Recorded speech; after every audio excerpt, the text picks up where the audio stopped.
Hello students, today we are going to study the Z transform existence or existence condition for the Z transform and the inverse Z transform types.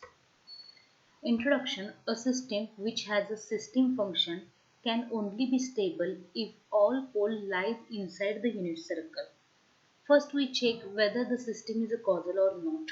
If the system is a causal, then we go for the bounded input bounded output stability determination, where bounded input bounded output stability refers to the bounded input for the bounded output condition. So this can be written as a mod of x of z, that is z transform of x of n is less than infinity, that is equal to the mod of x summation of x of n z raised to minus n. This is the formula for the z transform which is less than infinity. So take the summation sign outside, that is mod of x of n z raised to minus 1 should be less than infinity. That is nothing but the summation mod of x of n into z is nothing but replaced by the term r into e raised to j omega raised to minus n is less than 0.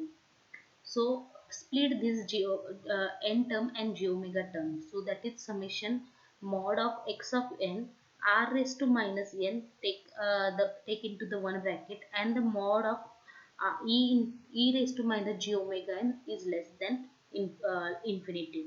So that is summation n is equal to minus infinity to the infinity mod of x of n r raised to minus n is less than infinity.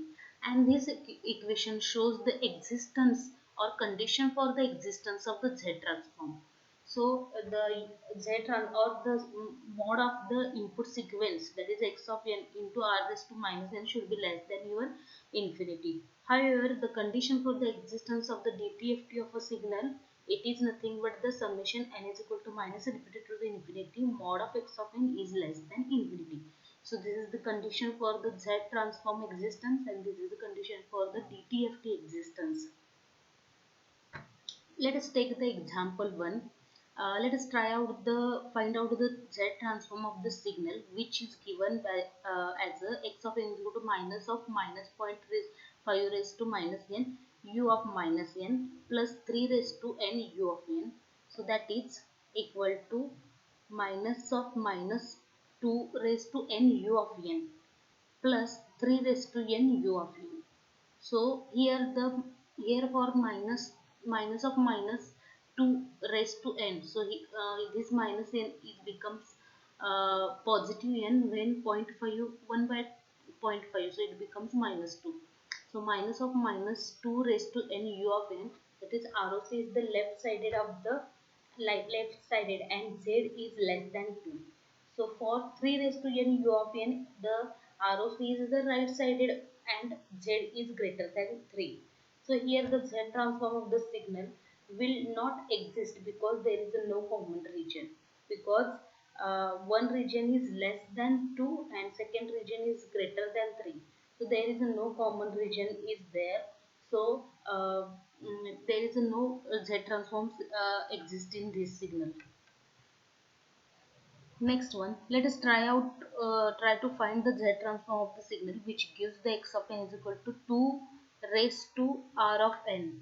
That is, r of n is the ramp signal, so the signal can be written as x of n is equal to 2n u of n, 2 raised to n u of n, 1 for n is less than 0, that is 2 raised to n is greater than 0 when u of n is equal to 1. So it becomes u of minus n minus 1 plus 2 raised to n u of n.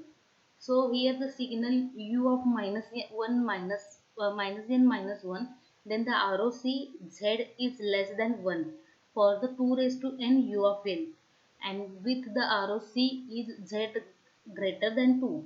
So the z transform of the signal will not exist. So Z transform for the causal sequence. The causal system can be defined as h of n is equal to 0 for n is less than 0. For causal system, ROC will be outside the circle in the Z plane. So this is the Z transform of the impulse signal, that is h of z is equal to summation n is equal to 0 to infinity h of n z raised to minus n. So expand this equation, so it becomes h of 0 plus h of 1 z raised to minus 1 plus h of 2 z raised to minus 2 and so on. So that is numerator divided by the denominator, numerator z term divided by the denominator. And for the causal system, the expansion of transfer function does not include the positive power of z because it is a positive towards the positive infinity. So for the causal, there is a no expansion of the transfer function does not include the positive power of the z. And for the causal system, the order of numerator cannot exceed the order of the denominator.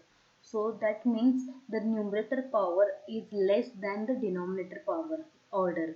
And this can be written as a limit z tends to infinity, h of z is equal to h of 0 is equal to 0 or finite. For the stability of the causal system, the poles of the transfer function should be inside the unit circle in the z plane. So the stability of the causal system pole lies inside the unit circle of the z plane. So we can call it as a system is stable.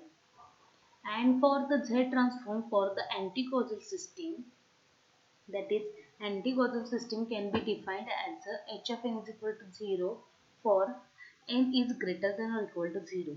For anti-causal system, the poles of transfer function should lie outside the unit circle in the z plane.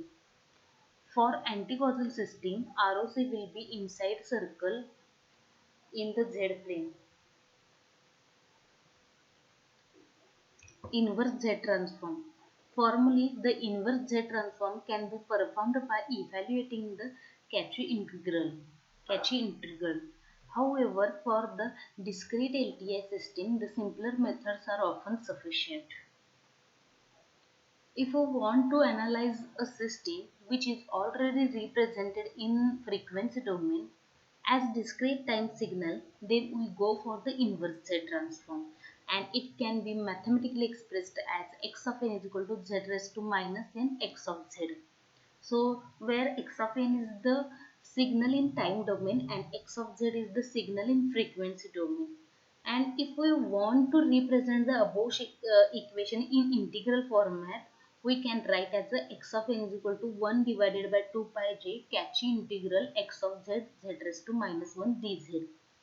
Here the integral over the closed path C. This path is the within the ROC of the x of z and it does not contain origin. So this is the closed path or the integral over the closed path C. So this path is within the ROC of the x of z and it does not contain the origin. Let's start with the first inverse Z transform, that is the inspection method. If one of the if one is the familiar with the common Z transform pair, we are going to already check this table. The inverse Z transform can be found by the inspection or by observing the table.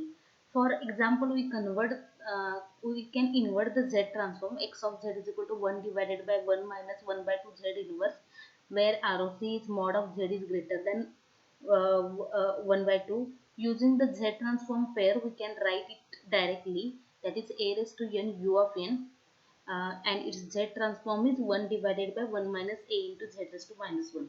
So by inspection method, we can recognize the x of n directly, which is equal to 1 by 2 raised to n u of n. Also, if x of z is the sum of the terms, then one may be able to do the term by term inversion by the inspection and obtaining the x of n as the sum of that terms. So this is the inspection method. By observing the table of the Z transform pair, we can directly convert the Z transform into its the original sequence x of n. Next, second method is the partial fraction method. For any rational function, we can obtain the partial fraction expansion and identify the Z transform of each term. Assume that the x of z is expressed as the ratio of the polynomials in z raised to minus 1. So x of z is equal to summation k is equal to 0 to m b k z raised to minus k divided by summation k is equal to 0 to n a k z raised to minus k. It is always possible to factor x of z is equal to x of z is equal to b0 summation k is equal to 1 to m 1 minus ck z raised to minus 1 divided by a0 summation from the k is equal to 1 to n 1 minus dk z raised to minus 1, where ck's and dk's are the non-zero zeros and the poles of the x of z. If m, that is numerator term, m is less than n and the poles are all first order, then the x of z can be expressed as the x of z is equal to summation k is equal to 1 to n ak divided by 1 minus dk z raised to minus 1. This is the condition when your m is greater than n. And in this case, the coefficients ak are given by ak is equal to 1 minus dk z raised to minus 1 x of z when z is equal to dk. If m is greater than or equal to n, then all and the poles are all first order, then an expansion of the form x of z is equal to summation r is equal to 0 to m minus n br z raised to minus r plus summation k is equal to 1 to n ak divided by 1 minus dk z raised to minus 1, and can be used and the brs obtained by the long division of the numerator by the denominator, and the AKs can be obtained by using the same equation for m is less than n. And the most general form of the partial fraction expansion, we can also deal with the multiple order poles, that is x of z is equal to summation r is equal to 0 to m minus n br z raised to minus r plus summation k is equal to 1 to n when k is not equal to I, ak divided by 1 minus dk z raised to minus 1 plus summation m is equal to 1 to s cm divided by 1 minus di z raised to minus 1 raised to m. And the ways of the finding cm's can be found the most standard DSP text. The term br into z raised to minus r correspond to the shifted and scaled impulse sequences, and the invert to the terms of the form br delta of n minus r. The fractional term will be ak divided by 1 minus dk z raised to minus n. So the correspond to the exponential sequence. For these terms, the ROC properties must be used to decide whether the sequence are left-sided or right-sided. So this is the Z transform pair. For the inspection method, you can use this table directly for obtaining the inverse Z transform. So it is easier to way to find out the Z transform. When input signal is delta of n, its Z transform is 1. So by observing this one, you can note it as a time domain signal as a delta of n for all Z. If the Z transform is 1 divided by 1 minus Z raised to minus 1 and ROC is the mod of Z is greater than 1, then the time domain signal will be u of n minus 1. Similarly, minus u of minus n minus 1, so it becomes 1 divided by 1 minus z raised to minus 1, but the ROC is mod of z is less than 1. If the delta of n minus m is then its z transform is z raised to minus m. If a raised to n u of n, so its z transform is 1 divided by 1 minus a into z raised to minus 1 for ROC z is greater than a. And if minus a raised to n u of minus n minus 1, then its z transform is 1 divided by 1 minus a into z raised to minus 1. So you will get this input sequence for the ROC z is less than a. Similarly, the different time domain signals are available in this table, that is n a raised to n u of n. So its z transform is a z raised to minus 1 divided by 1 minus a z raised to minus 1 bracket square for ROC z greater than a. Similarly, minus n a raised to n u of minus n minus 1, so it becomes a into z raised to minus 1, same z transform, but ROC condition is different, that is a into z inverse divided by 1 minus a z inverse bracket square, but the ROC is z less than a.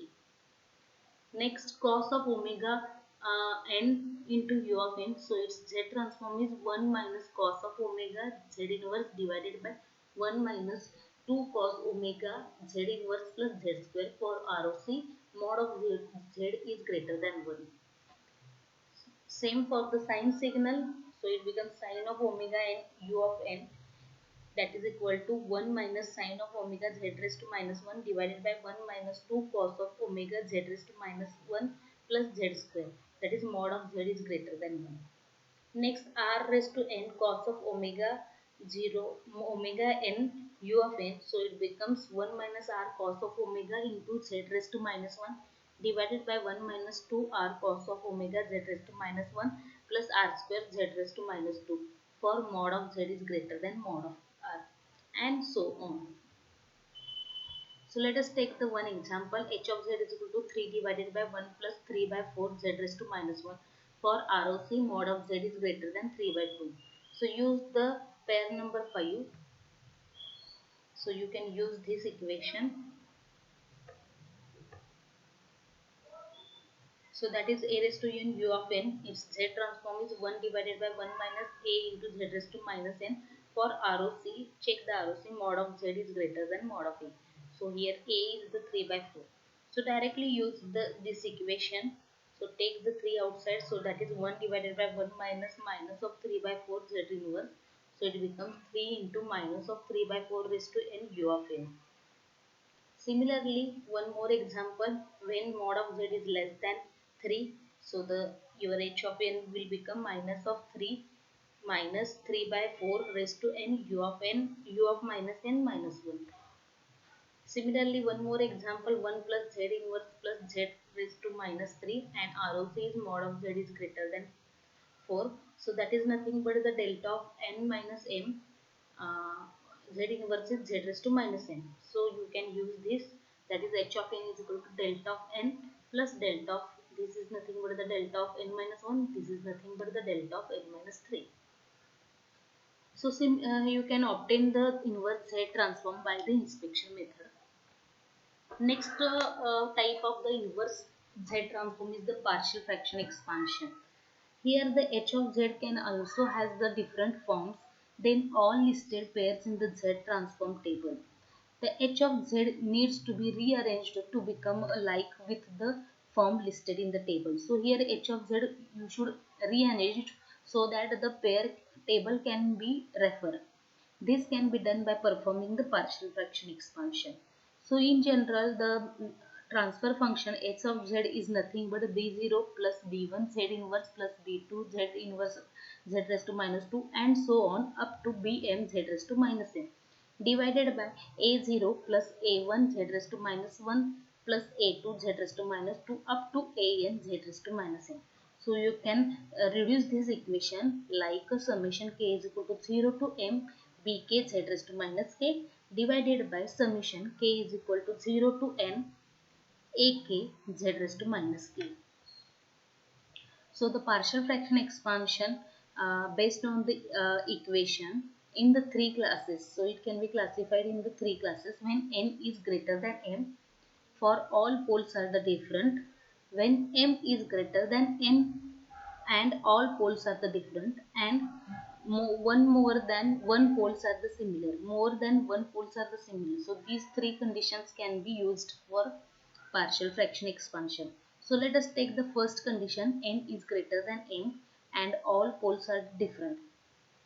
So you can check summation h of z is equal to summation k is equal to 0 to m bk z raised to minus k divided by summation k is equal to 0 to n ak z raised to minus k.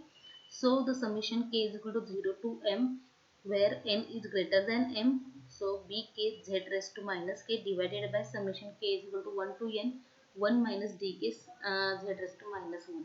So that is equal to ak divided by 1 minus dk z raised to minus 1 where ak is equal to 1 minus dk z raised to minus 1 h of z when z is equal to dk.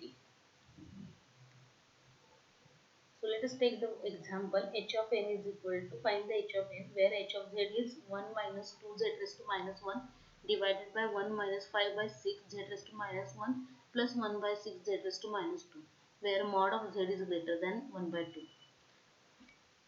So that is 1 minus 2 z raised to minus 1. So use the uh, 1 by 6 have the coordinate 1 by 2 and 1 by 3. So it becomes denominator becomes 1 minus 2 z raised to minus 1 into second bracket 1 minus 3 z raised to minus 1. So it becomes summation k is equal to 1 to 2. So two poles are there. So ak divided by 1 minus dk z raised to minus 1. So that is a1 divided by first pole and a2 divided by the second pole. That is first pole is 1 minus 1 by 2 z raised to minus 1 and a2 divided by 1 minus 1 by 3 z raised to minus 1. So calculate the values for the a1 and a2. For calculation of the A1, put the Z is equal to 1 by 2, and for the calculation of the A2, put the value Z is equal to 1 by 3. So by calculating, so you will get the A1 is equal to minus 9 and A2 is equal to 10. So the steps are mentioned here. So you can use pen and paper so that you are able to solve this example very efficiently. So that is minus 9 for the A1 and 10 for the A2. So minus 9 divided by 1 minus 1 by 2 z raised to minus 1 plus 10 divided by 1 minus 1 by 3 z raised to minus 1. So from the table you can use, that is a pair 9, pair 5. So h of n is equal to minus 9 1 by 2 raised to n u of n plus 10 into 1 by 3 raised to n u of n. So this is about the partial fraction expansion. So second condition, when m is greater than or equal to n and all poles are the different. So do the long division until n is greater than m, and for the remainder of the long division use the procedure for n is greater than n. So let us take the example. H of z is equal to 1 plus z raised to minus 1 minus 5 z raised to minus 2 plus 6 z raised to minus 3 divided by 1 minus 3 z raised to minus 1 plus 2 z raised to minus 2 for mod of z is greater than 2. So because m is greater than n, do the long division method. So this is your division method. So adjust the term in this way so you can cancel the maximum term. So by adjusting here 2 plus 3 z inverse will get. So multiply this. So you will get the 3z inverse minus 9z z raised to square minus 2 plus 6 z raised to minus 3. So this getting cancelled. So you will get the 1 minus z inverse, and from this term you will get the plus 4z square. So it becomes again 2 minus 6z inverse plus 4z square. So again this term getting cancelled. So in this term you will get the 5, and from this term you will get the minus 1. So this will be available. So here the remainder quotient is the 2 plus 3z inverse, and the remainder is minus 1 plus 5 z inverse 5z inverse, and divided by your divisor 1 minus 3 z inverse z raised to minus 1 plus 2 z square. So first two expressions are the results of the long division, while the third is the remainder of the long division. So for the remainder use the procedure n is greater than m. So again the same for this term, you will get the two poles, that is 1 minus z inverse and 1 minus 2 z inverse. So calculate the a1 and a2. So by calculating the, for the calculation of the a1 put z is equal to 1, and for the calculation of the a2 put z is equal to 2. So you will get the a1 value as a minus 4 and a2 value as a minus 3. So use pen and paper so that you can able to uh, solve this example step by steps. Already all steps are highlighted here. So hr of z is equal to minus 4 divided by 1 minus z inverse plus 3 divided by 1 minus 2 z inverse. So h of z is equal to 2 plus 3 z inverse minus this term 4 divided by 1 minus z inverse plus 3 divided by 1 minus 2 z inverse. So by using the pair from the table 4 and table uh, and 4 and 5, the h of n will become 2 delta of n plus 3 delta of n minus 1 minus 4 u of n plus 3 into 2 raised to n u of n. Thank you.